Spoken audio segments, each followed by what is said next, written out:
हमारे तबलीग का एक उसूल है कि हम मजम्मत नहीं करते, पॉजिटिव बात करते हैं, नेगेटिव बात नहीं करते, किसी को बुरा नहीं कहते, अच्छाई को बयान करते हैं। अच्छाई को इतना बयान करें कि बुराई उसमें दब जाए। कहते किसी को छेड़ो नहीं, पैगंबरों ने नहीं छेड़ा ना। इमामुल अंबिया ने जब पहले दिन मसला बयान किया था, झगड़ा हुआ था या नहीं? कि सारे हलवा खा के वापस आ गए। पहले दिन जब मसला बयान किया, झगड़ा हुआ। और कुरान कहता है जो पैगंबर भी आया उसने मसला बयान किया।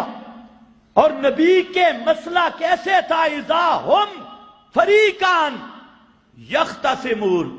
पैगंबर मसला बयान करता था और इज़ा हुम, पैगंबर की अभी तकरीर खत्म नहीं होती थी, इज़ा खत्म नहीं होती थी, दौराने तकरीर दो पार्टियां बन जाती थी, यख्तसिमून, और आपस में लड़ने लगती थी। और ऐसे मुबल्लिग वहां होते तो कहते खुदा का वास्ता देता हूं, मिंबर पे बैठ के आग न बरसो, आग न बरसो। तेरे जैसा बेगैरत कौन बन सकता है? तेरे जैसा मजहबी बेगैरत कि मुशरिक को भी सीने से लगाओ, राफजी को भी सीने से लगाओ, मुशरिक को भी कुछ ना कहो, राफजी को भी कुछ ना कहो, मिर्जई को भी कुछ ना कहो, और जो जिस दर्जे का मुर्तद और जिंदीक है सबको सीने से लगाओ। ये उम्मत बन रही है। उम्मत गंद से नहीं बनती, उम्मत बनती है रब के कुरान से। हाँ, उम्मत को ये दावत दो, आओ कुरान मेरी हिदायत है। अब कुरान जब फैसला कर रहा है कि पैगंबर के हाथ में भी खुदाई अख्तियार नहीं, उलूहियत का मनसब नहीं, तो फिर वाज़ेह तौर पे बयान करना होगा जब पैगंबर के हाथ में भी ये इख्तियार नहीं तो किसी बाबे के इख्तियार में भी ये इख्तियार, किसी मुर्दा और जिंदा के हाथ में भी ये इख्तियार नहीं है। ये उम्मत में जोड़ है।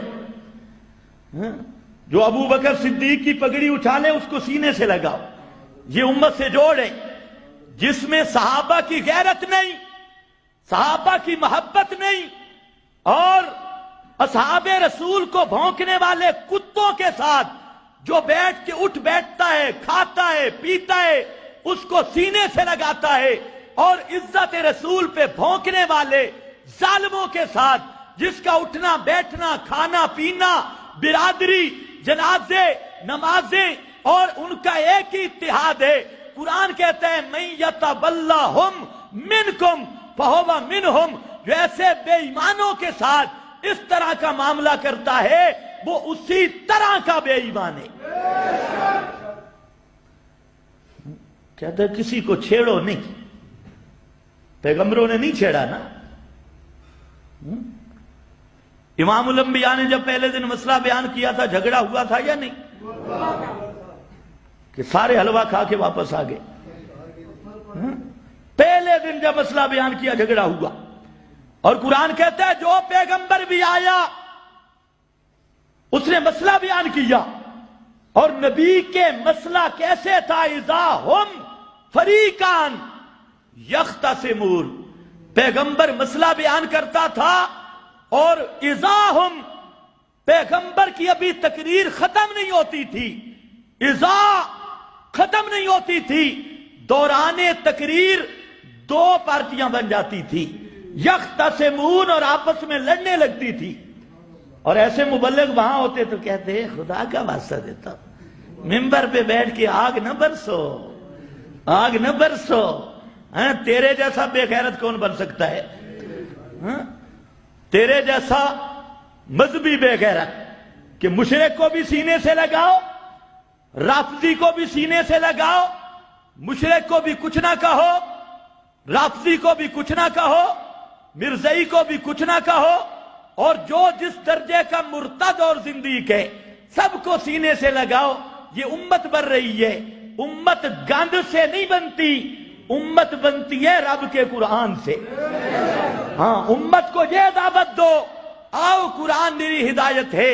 اب قرآن جب فیصلہ کر رہا ہے کہ پیغمبر کے ہاتھ میں بھی خدائی اختیار نہیں، الوہیت کا منصب نہیں، تو پھر واضح طور پہ بیان کرنا ہوگا جب پیغمبر کے ہاتھ میں بھی یہ اختیار نہیں تو کسی بابے کے اختیار میں بھی یہ اختیار، کسی مردہ اور زندہ کے ہاتھ میں بھی یہ اختیار نہیں ہے۔ اچھا کوئی مسئلہ نہیں، اصل وقت تھوڑا تھا نا تو کچھ ترشی آ جائے تو برداشت کر لو۔ یہ میرے پاس ہے سورت انعام اور اس کی آیت نمبر ہے 35۔